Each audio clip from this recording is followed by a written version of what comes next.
Dr. Steve Pieczenik headed up psychological warfare operations for the State Department, worked with the CIA, Pentagon, helped found Delta Force with General Boykin. He's been a frequent guest here over the years. He first came out and said that bin Laden was dead in 2002 on my show. Later came out on CBS News, what he talked about at the American hospital. He predicted they had him on ice when rolling him out somewhere in the future for political gain. Now Cy Hirsch has come out saying the entire bin Laden killing story was a fraud. And I've had Navy SEALs families on that died who were part of all that, saying it was a total fraud and it was a bin Laden double, is what the SEALs have told them, at that house. So it was a real firefight, but it was all staged. That's why they had to later kill most of that team that were witnesses to that, and court-martial almost everybody on the ship that saw that nobody was dumped overboard. Just all a total hoax. People say, well, if that happened, folks would talk. They did talk. So Pieczenik's given us a lot of key intel. He co-wrote a bunch of books with Tom Clancy as well, produced Hollywood movies. I want to get into his view on what's happening with ISIS, IS, all these different operations around the world, what's happening with Russia right now. But Steve, here's my issue, Dr. Pieczenik. He's also a medical doctor and a psychiatrist. Separate from, I get the geopolitical breakup of these countries, but who runs our country are people targeting the Tea Party and targeting gun owners and setting up regular army for domestic operations and imploding the border and bringing in unlimited illegals and shutting down our power plants. I see the political elite energetically trying to sabotage this country and only promote different combines that are part, really, of the Democratic Party, in my view. And I know you're nonpartisan. I don't like the Republican leadership either. Politically, because you've been part of the CFR, you name it, in the past, you resigned out of it, Council on Foreign Relations. What do you think of Obama and this political elite and what they're doing domestically so we can then move to the international level? Dr. Pieczenik, thanks for joining us. Well, I think Obama is not a tutored individual in terms of domestic concerns. I think he has a staff that has not been performing very well. But to attribute a lot of nefarious deeds, and you know I've criticized Obama from the beginning with Newtown and Eric Holder and all that, I think we have to understand that there is a political elite, but it's really diverse. It goes from Silicon Valley to businessmen. It goes from the right wing to the left wing. So we're too big a country to be contained or suppressed. You know, I've said it from 9/11, that eventually the American public would understand what happened in 9/11. Bush and Cheney and the neocons would pay the price, and they are.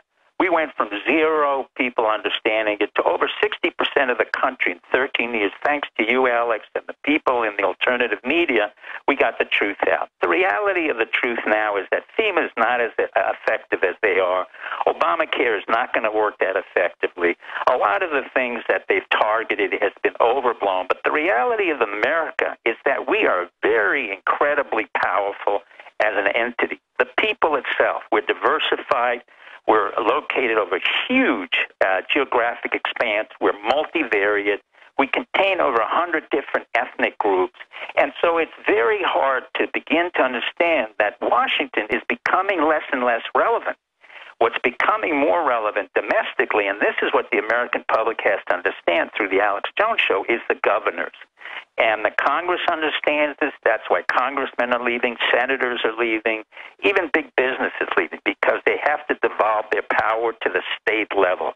The states are becoming incredibly more powerful. If the American public wants to be effective, they have to work for their governors, their local commissioners, their ward captains. That's where politics has been going. And I'm not concerned about the federal government at the local level or domestic.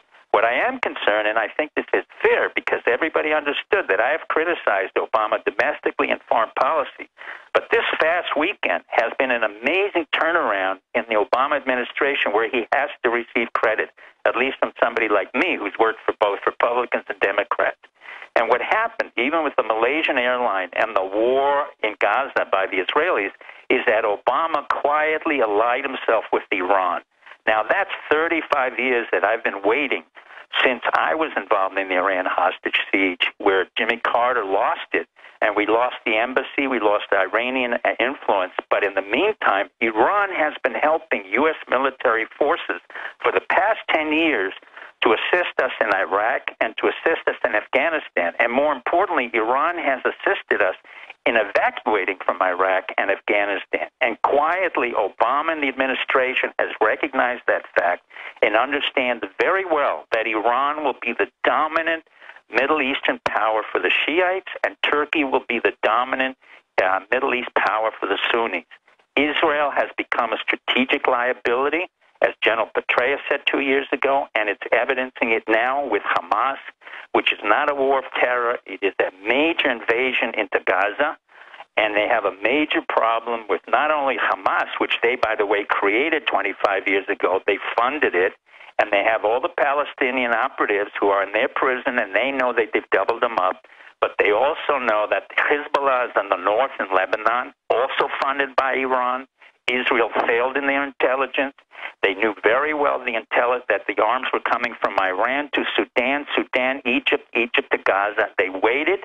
They had a year's worth of assessments on the tunnels. They knew the tunnels, but they didn't have a good assessment of the fighting capacity of Hamas, which turned out not to be terrorists, but insurgents who were fully armed, fully disciplined, extremely well organized, well armed, and Israel failed. And the reason it is failing is because every time an Israeli soldier dies, and this is not what I wish for, and I warn them, don't do this, it is equal to 30 American soldiers. So basically 30 Israeli elite units of the Golani unit have died. That's 900 Special Forces American soldiers who have died in less than a week. That is not tenable for Israel. It's not tenable for the political legitimacy of the state, and Bibi has failed. He has failed in the same way historically that Moshe Dayan understood. You have to make concessions. Even his mentor, Sharon, who didn't like Bibi and detested him and was far a greater military hero, said we have to pull out of Gaza. And in the same way that he failed when he invaded into Lebanon in 2006, and Hezbollah, with 800 soldiers, was able to decimate thousands of Israeli soldiers. Dr. Pieczenik, can I just add a point here? You know, I'm neutral on this. I understand it's a very diverse tribal warfare situation over there, and there's a lot of vitriol on both sides. But when I see the kind of Benjamin Netanyahu think tank groups attacking anybody, including Jews, who have any opinion on Israel outside of theirs, it concerns me because I don't have any ill will towards Israel. Israel's not going anywhere, has upwards of 800 nuclear weapons, high tech. And as you know, the globalists are playing a double game with the Palestinians, manipulating things for whatever strategy of tension. But when you start seeing Israeli professors in the news and Israelis cheering dead kids and, saying, hey, let's rape Palestinian women, it's all, and these are real Israelis, not Palestinian operatives. If I was a Palestinian operative, I would pose as Jews and say these horrible things, losing a propaganda war. And that's what concerns me, because I don't want nuclear war. And Israel, more and more, the leadership is taking on a stubborn, obstinate invincibility attitude of we'll do whatever we want. And it really concerns me. Correct. And the issue that I said is that they have a problem that's basically from immaturity in terms of a country that never developed. I'm a Holocaust Jew. Bibi knows very well that those of us who died in the Holocaust, including the Warsaw Ghetto, were co-opted by Zionism. And I grew up in the Beitar unit under Zev Jabotinsky, Menachem Begin. This is not the state that was created in terms of Judaism. This is a state that was created by Ben-Gurion in terms of a state of concept called Zionism, which Abbas, Hamas understands, the PLO understands, the British understand, in America. What's happening now is Israel will lose its credibility as a Jewish state because most of the Jews in America and around the world will not accept the ignominious behavior of the Israelis continuously slaughtering innocent children and women. It's a repetition compulsion that they have been invested in. Now, let me put it in perspective. What you said is correct, Alex. Over the past 30 years, I was involved tangentially in taking down apartheid, but it was taken down by Bush and Baker quietly. So blacks in South Africa are in power. I was involved directly in taking down the Soviet Union 30 years ago under Reagan and Baker and Bush. And what happened? We didn't fire a shot. and yet the Soviet Union became Russia, and Russia is growing.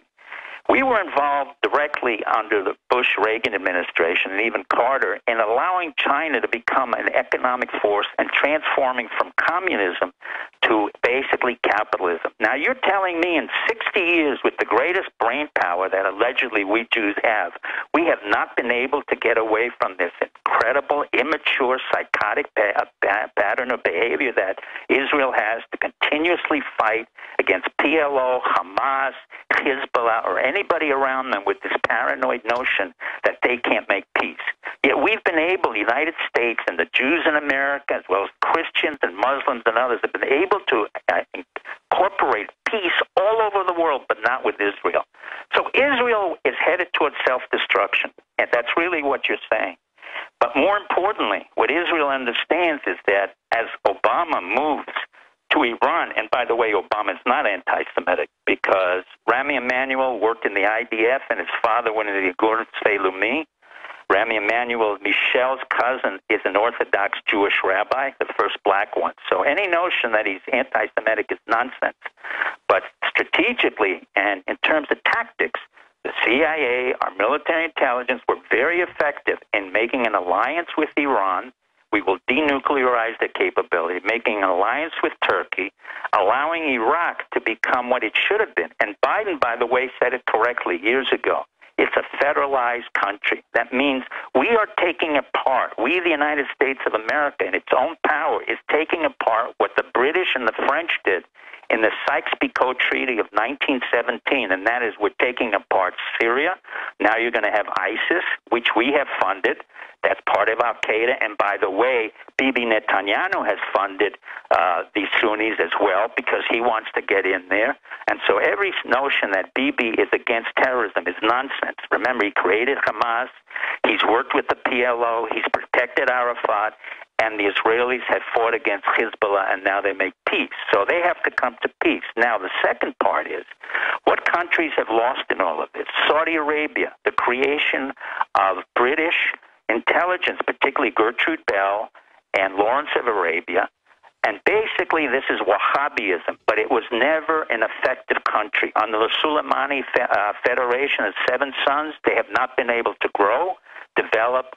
Has Saudi Arabia figured out that large power blocks in the West plan on breaking their country up? Well, they figured it out and they're frightened. And what they're doing is helping Israel and basically encouraging Israel to attack the PLO because Saudi Arabia has never cared about the Palestinians. Even when I worked on the West Bank and I went into the different Palestinian camps, the Saudis always used it as a pawn. So the hypocrisy of Saudi Arabia and the hypocrisy of setting up Al-Qaeda and Haqqani and funding all these right-wing extremist Sunni extremists is coming back to hurt Saudi Arabia. So we have effectively deflected entire Al-Qaeda, Haqqani networks against the Saudi Arabian machinery and royal house, which is really not an institution. And they will eventually devolve. They will be out of power because the eastern part of Saudi Arabia is run by Shiites, and there are now conflicts there, and Saudi Arabia understands it as 40%. Couldn't we just see overnight a collapse of Riyadh one day, and the princes all in their big 777s running with all their loot to Paris? Yes, they're all in Marbella. They have Swiss bank accounts. They're here in America. They're totally corrupt. They know it. We know it. The world knows it. But they're not a country. They were never a country. They were a centralized point of a very fundamentalist sect that didn't even really relate to the Quran, the Holy Quran, and they were called Wahhabis. And they claimed they were the patrons or the guardians of Mecca and Medina. All right, well, I get breaking up Iraq because it was always in three parts before, but here's my problem. Yes, sir. You don't use Islamic State, a bunch of crazies to do it who are blowing up all the churches. I mean, that makes the West, just proves... It's like using the ring of Mordor. You cannot use the ring and have it turn into good. I agree with you. Now, the issue of Christianity is something I brought up on your show 3 years ago, and I have asked the Coptics to prepare for this. I'd asked the Geneva Convention of Churches to be aware of this. No one stood up to defend the Christians in Syria or anywhere else in the Middle East, and I helped to write a book called Out of the Ashes. with the last Tom Clancy book, which has to do with the slaughter of the Christians. But that is not an issue of the ISIS. ISIS has been a product of the American, Israeli, and Sunni, Turkish, as well as Saudi Arabian involvement to create a caliphate where they can control some of Syria, break up Iraq, and then eventually they have to come to terms and peace with Jews and Christian minorities, which they're trying to do. I do not defend the caliphate, but basically what's happening is a total reorganization of the Middle East by America and the influence of this president and his vice president, Biden, who was accused by Robert Gates, the director of the CIA, as being stupid, General Stanley McChrystal as being stupid, and Petraeus. Yet this is the only man who predicted 10 to 20 years ago that we would have a breakup of Iraq.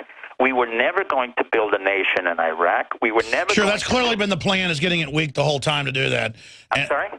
I mean, clearly the plan has been get Iraq weak the whole time to do that. It's a clear program of balkanization.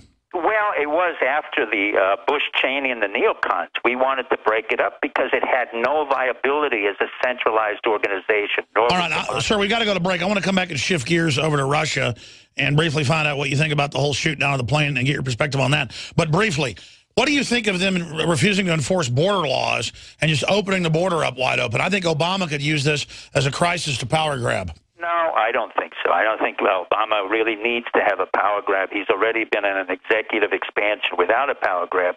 Basically, I always believe that these children should be brought back to their home countries. The real culprit in this is Mexico. Mexico should never have allowed them a transit point, because if I want to go into Mexico and become a Mexican citizen, it's almost impossible for them. No, I know. So why is Mexico doing that? Because Mexico wants to put pressure on our borders for them to get more money for us to help them out financially. No, that's it. They've been demanding a Marshall Plan, so they're holding us ransom. Correct. Yeah, and that's just all right there. Well, I can't argue with any of that. Well, it's money. Yeah. Alex, it's always follow the money. Cold, hard analysis with Steve Pieczenik, a real Spymaster, on the phone with us. Whether you agree with him or disagree, it's definitely interesting to get his perspective. We'll be right back to get his take on MH17, where it's all going with Putin, and more. Then your phone calls and another guest straight ahead on this Thursday live edition. Please don't forget, this hour is brought to you by wonderful, very affordable, made in America, made in Texas, by veterans, Infidel Body Armor. InfidelBodyArmor.com, ladies and gentlemen. Be sure and check them out today. InfidelBodyArmor.com or 888-608-6605. 20% off or $20 off. Enter code ALEX at checkout and receive free shipping on orders over $100 and $20 off with the code ALEX at InfidelBodyArmor.com or 888-608-6605. Going back to Dr. Steve Pieczenik, thank you for giving us the perspective of what the establishment thinks they're doing with this, and I can agree with what you're saying because we can see it unfolding and see what the think tanks are saying, piecemeal, putting it together.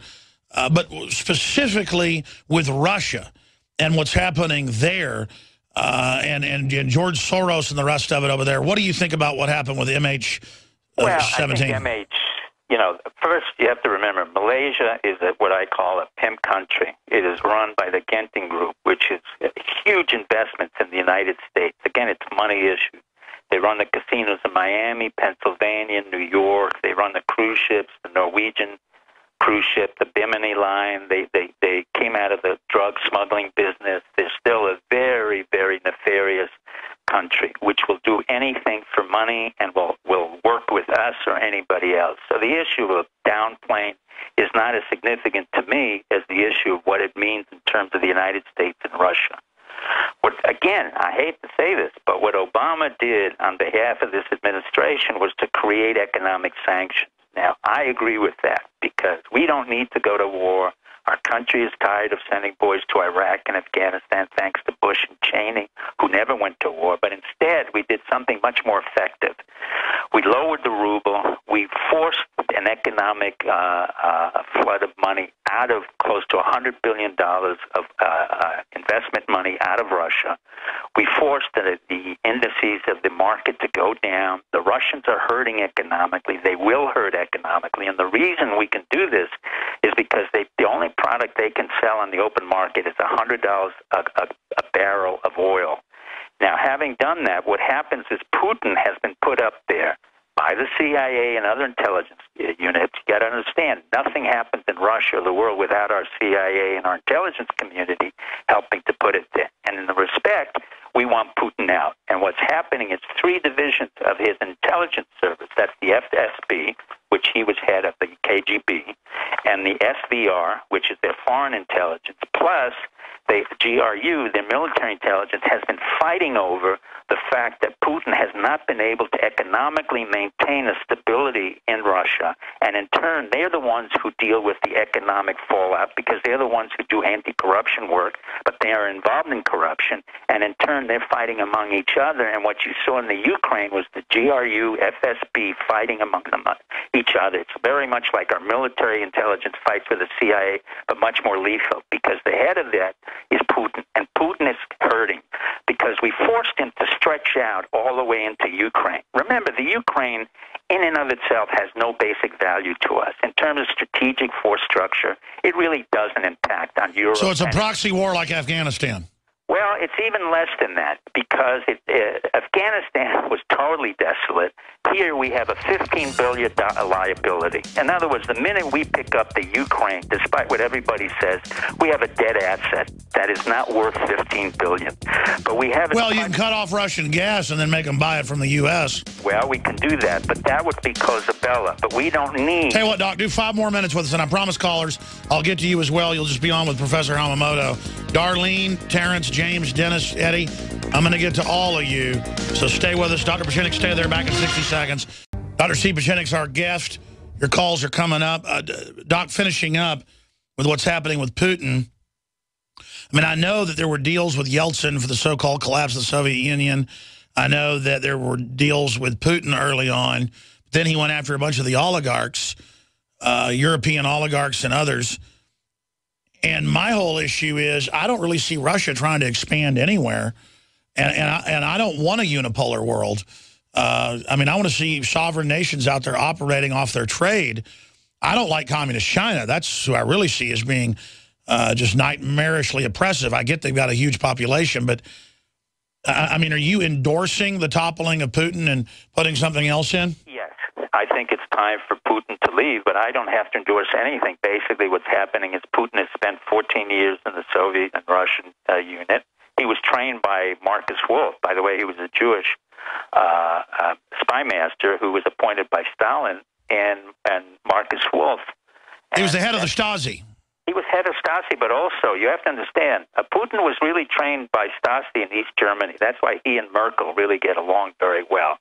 But Putin has no strategic sense, and he is becoming too counterproductive to really world trade. And what we're interested in, and quite frankly, America's not interested in war.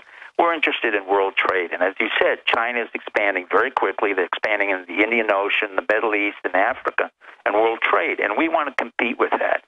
And Putin, hey, by the way, sometime I'll tell the whole audience a story. One time they said they wanted me on like Interfax, national Russian television. And when they punched up the Skype for the interview, the video feed was this big, giant government hall.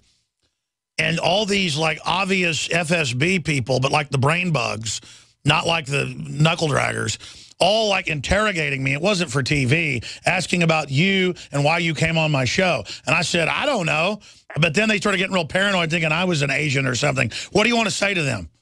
Oh, I don't want to say anything. I want to say, it means all the best to you. You know what you have to do. You take out Putin, and the rest is you want your money, and you want to be able to come to the United States. You want to be able to come to Switzerland and Europe. So get rid of Putin. That's it. Well, that was a couple of years ago that happened, but it was really weird. Well, it continues. Alex, it's always continuing. Russia, since Catherine the Great, has always been in internal turmoil. And remember, the Soviet Union was 122 countries. Russian Federation is 11 time zones right now. It is huge, and Putin can't control it. I mean, economically, it has to develop beyond oil and gas, and it can't. Yeah, but the Russians like a strong man, and he makes them feel good. All the polls show that. Well, that's up till now, until they get very hungry and they realize that they don't have the Germans coming in for technology. They don't have the American investments on technology to extract the oil out of the Barents Straits, and they don't have their access points out of the Crimea. Now, the one thing we did agree to when the takedown of the Soviet Union is that Crimea belongs to Russia. And we never argued over that point. And they knew that. The Russians know that. Unfortunately, we should never have ever made Crimea a point, because that's their only exit point for their... Well, no, it's meant to force them into a larger conflict. That's correct. It was agitation propaganda. Rightfully or wrongfully, our CIA effectively created agitprop and economic warfare. Well, here's the deal. I don't like the government agitpropping my guns, my property, or my children. And that's why I don't like the people running this country. And that's why, I just don't support anything they're up to. Well, remember, we're a democracy and we were based on a revolution, Alex. That revolution is always innate in our genetic code. I agree. We should take the country back. Well, we are taking it back. As I said to you, the devolution of power is negating the two parties. We don't need the Democrats and we don't need the Republicans. And quite frankly, we don't need the president. This has been one of our best talks. Thank you, Dr. Steve Pieczenik. Hope you're having a nice week. StevePieczenik.com. Thank you very much. Thank you. We'll talk to you again soon.